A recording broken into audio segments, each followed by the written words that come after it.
ભરૂચ જિલ્લાના અંકલેશ્વરમાં આવનારી સ્થાનિક સ્વરાજ્યની સંસ્થાઓની ચૂંટણીને લઈને રાજકીય ચહલપહલ તેજ બની છે। ખાસ કરીને ભારતીય જનતા પાર્ટી દ્વારા ઉમેદવારોની પસંદગી માટેની પ્રક્રિયા જોરશોરથી શરૂ કરવામાં આવી છે।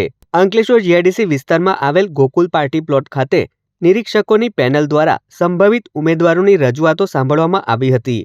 આ નિરીક્ષક મંડળમાં દાહોદના ઈશાન સોની, ગોધરાના નરેન્દ્ર સોની અને ખેડાના મથુર સુથારનો સમાવેશ થાય છે। નિરીક્ષકો દ્વારા અંકલેશ્વર નગરપાલિકા તેમજ ઝઘડિયા, વાલિયા અને નેત્રંગ તાલુકાના દાવેદારોને અલગ અલગ રીતે સાંભળવામાં આવ્યા હતા। અંકલેશ્વર અને હાંસોટ તાલુકાના ઉમેદવારોની આવતીકાલે સેન્સ લેવાશે।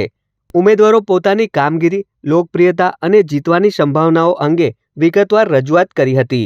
નિરીક્ષકો દ્વારા તમામ દાવેદારોના નામો અને અભિપ્રાયો પ્રદેશ કક્ષાએ મોકલવામાં આવશે, જેના આધારે અંતિમ ઉમેદવારોની પસંદગી કરવામાં આવશે। અમારા નિરીક્ષક શ્રી ઈશાનભાઈ સોની દાહોદથી, મયુરભાઈ સુથાર ખેડાથી અને નરેન્દ્રભાઈ સોની ગોધરાથી જેઓ સેન્સ પ્રક્રિયા લેવા માટે અહીંયા આવ્યા છે। આજે જણાવતા ખૂબ આનંદ અને હર્ષોલ્લાસ સાથે આપના માધ્યમથી જણાવીએ છીએ કે આજે સેન્સની પ્રક્રિયા ચાલુ છે અને એમાં સૌ પ્રથમ ઝઘડિયા મંડળ, ત્યારબાદ નેત્રંગ, વાલિયા અને અંકલેશ્વર શહેરની આજે સેન્સ પ્રક્રિયા રાખેલ છે। અને આપ જોઈ શકો છો દરેક અમારા જિલ્લા પંચાયત, તાલુકા પંચાયતમાંથી પધારેલ ઉમેદવારોનો ઉત્સાહ અને જુસ્સો આપ જોઈ શકો છો। ખૂબ સારી રીતે આ ચૂંટણી અમે જીતવાના છે। દરેક મંડળની, દરેક તાલુકા પંચાયત, દરેક જિલ્લા પંચાયત અને નગરપાલિકા આ કાર્યકર્તાના ઉત્સાહ સાથે અમે આજે આપને જણાવીએ છીએ કે આ ઇલેક્શન ભારતીય જનતા પાર્ટી જ જીતવાની છે।